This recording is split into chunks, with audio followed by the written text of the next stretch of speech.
반대에 귀 기울여 보세요. 진실이 보이기 시작합니다. 안녕하세요. 필름포럼 대표 성현 목사입니다. 자, 오늘은 특별한 장소에서 어제보다 더 좋은 날을 촬영하게 됐습니다.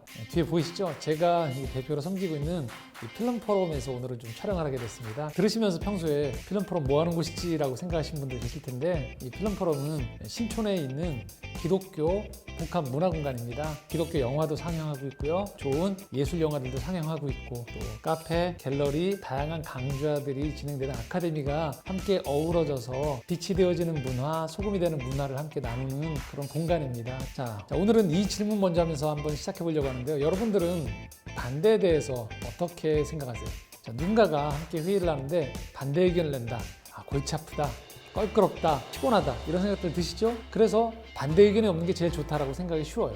일사천리로 만장일치로 모든 것들이 빠르게 진행되어지는 것들을 보통은 선호하기 마련입니다. 자, 그런데 한번 입장을 바꿔놓고 생각해 볼 필요가 있어요. 만약에 여러분들이 전체적으로 진행되는 의견과 좀 다른 의견을 가지고 있는 거죠.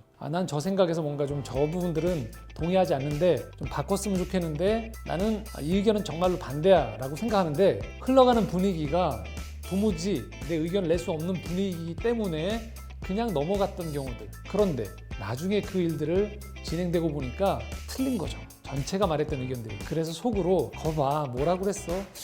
내 의견이 그때 맞았는데 라고 생각해 보신 적 있으시죠? 네, 맞습니다. 충분히 우리가 일상을 살아가면서 경험하는 거죠. 다수가 꼭 맞을 수 있는 건 아니라는 거죠. 그렇기 때문에 이 반대라는 것 껄끄러울 수 있고 좀 피곤할 수 있지만 이 반대에 대한 생각들을 좀 우리가 달리해 볼 필요가 있다라는 입장에서 오늘 책 한 권을 좀 소개해 드리려고 합니다. 자, 오늘 소개할 책입니다. 바로 이 책인데요. 반대의 놀라운 힘이라는 책입니다.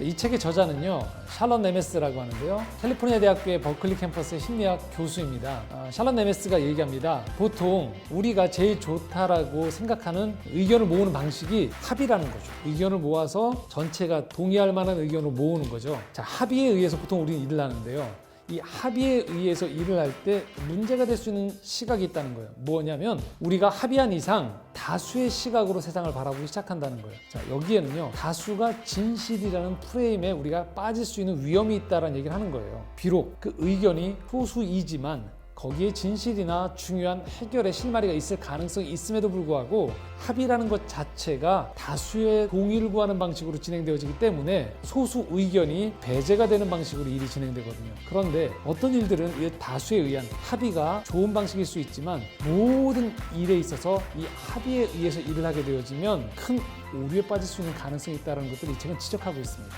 자, 이 책에는요, 바로 이런 소수 의견, 반대 의견들을 너무 쉽게 처리했다가 큰 화를 당하거나 불행을 겪었던 일들에 대한 사례들이 잘 나와 있습니다. 그 중에 하나가 대표적인 사고가요, 1978년에 일어났었던 뉴욕에서 출발해서 포틀랜드에 도착할 예정이었던 유나이티드 항공 여객기 사고 사건에 대한 이야기가 나옵니다. 이 비행기가 도착할 시점이 됐는데 착륙장치에 이상이 생겼다는 걸 발견한 거예요. 자, 기장이 그래서 이 대처 방안을 찾기 위해서 공중을 선회하는 방식을 택합니다. 착륙장치에 이상이 있다고 생각했으니까요. 근데 무려 45분간을 선회한 거예요. 그러는 사이에 또 다른 문제가 발생한 거죠. 바로 연료가 바닥이 난 겁니다. 그래서 결국 안타깝게도 비행기가 추락을 하게 되어지고 10명이 죽고 23명의 부상자가 발생하는 안타까운 사고가 발생했습니다. 자, 이 비행기에 타고 있었던 기장과 승무원들이 베테랑임에도 불구하고 왜 이런 사고가 발생했을까요? 분명히 착륙장치에 대한 것들을 점검하는 사이에 연료가 떨어지고 있다는 걸 다른 승무원들이 알고 있었다는 것들이 나중에 밝혀졌거든요. 그런데도 불구하고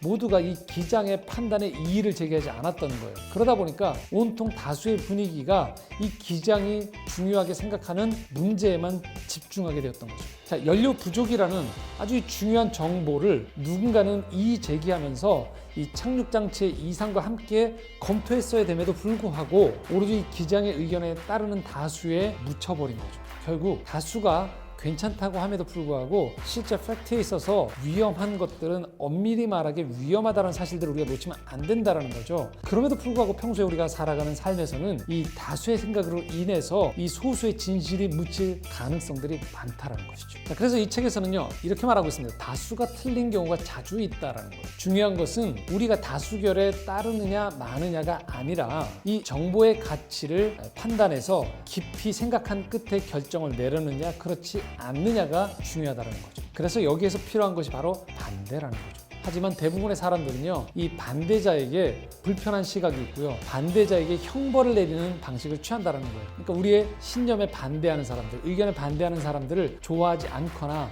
어떤 식으로 불이익을 주거나 응징을 주는 방식으로 이 반대 의견을 묵살하는 방식이 계속 돌아가고 있다는 것이죠. 그래서 이 책은 이 반대 의견에 대해서 우리가 알고 있는 것처럼 까칠하다, 뭔가 일을 못하게 한다라는 부정적인 것들에 대한 것만 부각시키지 않고요 이 반대 의견이 가지고 있는 장점들을 많이 드러내주고 있습니다. 가장 큰 것 중에 하나가요 우리가 확산적인 사고를 할 수 있도록 반대 의견을 만들어준다는 거예요.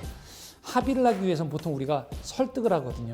그런데 그러면 반대 의견이 만들 수 있는 분위기가 보장이 안 되는 거죠.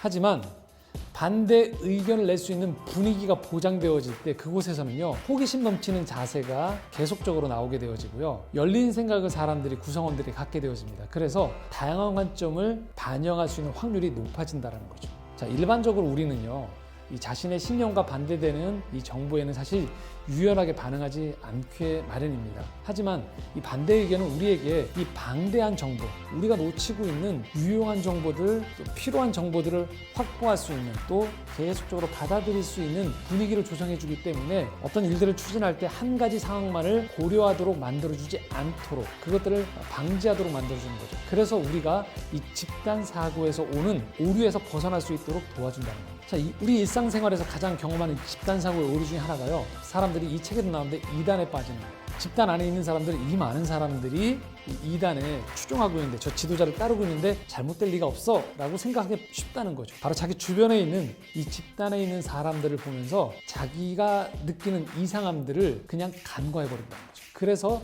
한 걸음 더 멀리 있는 사람들이 봤을 때는 아 저렇게 하면 안 되는데 저 길은 틀린 길인데 함에도 불구하고 얼마든지 잘못된 길로 갈 수 있다는 거죠. 자, 이단만 그럴까요? 그렇지 않죠. 큰 대기업에서도 또 어떤 일들을 평소에 아주 잘했던 그룹에서도 그 과거의 경험이 다수로 확신을 주다 보면 때로는 신입사원이나 다른 외부 사람들이 보았을 때에는 얼마든지 틀린 의견임에도 불구하고 이 다수의 힘이 우리를 판단을 제대로 못하도록 만들 수 있다는 것이죠. 자, 그래서 우리는 좋은 게 좋은 거다, 또 다수가 무조건 맞다라는 오류에서 벗어날 필요가 있고요. 더 나은 결정을 하기 위해서 이 반대를 받아들일 준비를 우리는 해야 된다는 것이죠. 자, 그러려면 일단 이 반대에 대한 고정관념을 없앨 필요가 있다는 거죠. 자, 세 가지 정도의 이 반대를 우리가 받아들이는 것들에 대한 공동체적인 분위기, 또 반대 의견을 내는 사람들의 태도에 대해서 좀 정리한 부분들을 말씀드리면요. 첫 번째는요, 우리가 평소에 자신의 신념대로 이 발언하는 습관이 필요하다는 거예요. 분노가 아니라 다른 의견의 관점을 표현하는 것, 그리고 그것들을 일관되게 일관성 있게 이야기하는 거죠. 그래서 이것들을 분명히 기분에 의해서나 어떤 자기 이익에 의한 것들이 아닌 정확한 다양한 관점의 의견으로서 이 신념을 가지고 이야기하는 법들이 필요하다는 것이고요. 두 번째는 이 공동체적인 분위기 안에서 회의를 함께 진행하거나 일을 추진할 때 서로 다른 관점을 존중하는 태도가 필요하다는 거예요. 무조건 이 일들을 일사천리로 진행하는 것만이 명사가 아니라는 거죠. 세 번째는요, 건전하게 비판하는 법들을 배우는 거죠. 언쟁이 아니라 논쟁을 통해서 대화의 즐거움과 활력을 불어넣는 방법을 점점 우리가 익혀야 된다는 거죠. 근데 우리가 이것들이 참 훈련이 안 돼 있거든요. 성경 마태복음 7장 13절 14절 이렇게 우리에게 말씀하고 있습니다. 좁은 문으로 들어가라. 멸망으로 인도하는 문은 크고 그 길이 넓어 그리로 들어가는 자가 많고 생명으로 인도하는 문은 좁고 길이 협착하여 찾는 자가 적음이라. 그렇습니다. 좁은 길을 얘기하거든요. 많은 사람들이 가는 길이 아니고 좁은 문, 좁은 길에 대해서 이야기하는 것이 이 성경이 말하는 태도죠. 성경에서 말하는 좁은 문, 좁은 길의 정신이 책에서 말하는 반대라는 정신과 상당히 많이 우리가 일맥상통한다는 걸 알 수 있는 거죠. 다수가 가는 길이 사람들 보기에는 안정감을 줄지언정 그것이 만약 옳은 길이 아니고 생명으로 인도하는 길이 아니라면 얼마든지 거부할 수 있는 것, 반대 의견을 낼 수 있는 것, 그렇지 않다라고 말하는 것, 그런 태도들이 필요하다는 것이겠죠. 자, 우리가 그래서 살면서 분명 이런 태도들이 필요한 것 같아요. 대세를 따르는 것이 아니라 진리를 따르는 것, 빠른 결정보다 바른 결정을 내리는 그 태도들, 아무리 강조해도 지나치지 않은 것 같습니다. 물론 이 길은 분명히 쉽지 않습니다. 하지만 진정으로 우리가 풍성한 삶, 또 우리 삶을 아름답게 갖고 가는 것들이 무엇인지 고민한다면 우리는 이 반대에 대해서 진지하게 고민하고 이제 받아들일 때가 아닌가 싶습니다. 자, 오늘 소개했던 책, 이 반대의 놀라운 힘, 한번 귀담아 들으시고요. 우리 삶에서 다양한 관점을 받아들이는 태도들, 습관들 늘려가시면 어떨까 싶습니다. 저는 다음 주에 좋은 책 한 권 들고 여러분 찾아뵙도록 하겠습니다. 좋아요, 구독하기 눌러주시면 감사하겠습니다. 한 주 동안 행복하십시오.